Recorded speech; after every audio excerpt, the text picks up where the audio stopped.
We will show you how to correctly install a ventilation unit with 6 filtered fans into the roof of a premium server RSF rack.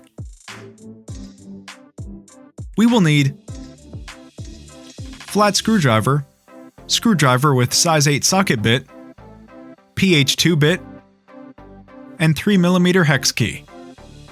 First, we need to prepare the rack. Uncover the top of the rack. Remove the top plate. Remove the 4 nuts. Hold it with your hand. Fit the top plate with filter and fasten it with screws. Do not tighten the screws fully.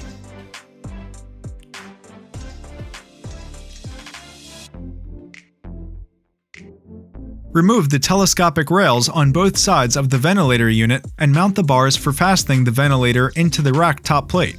Make sure to place the bars correctly to ensure proper airflow. If the bars were placed upside down, air would flow in the opposite direction.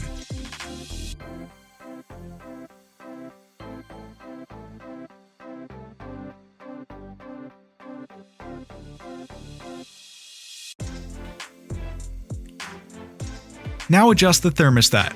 Take a flat screwdriver and turn the adjusting wheel to set the fan activation temperature. Fit the unit onto the loosened screws of the top plate with filter and tighten the screws.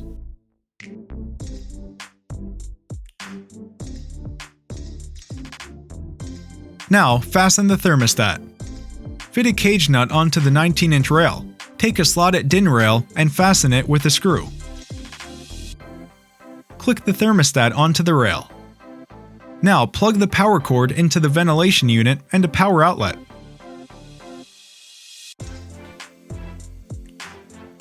The filter can be changed from above without the need to remove the entire ventilation unit. Just loosen the screws and replace the filter.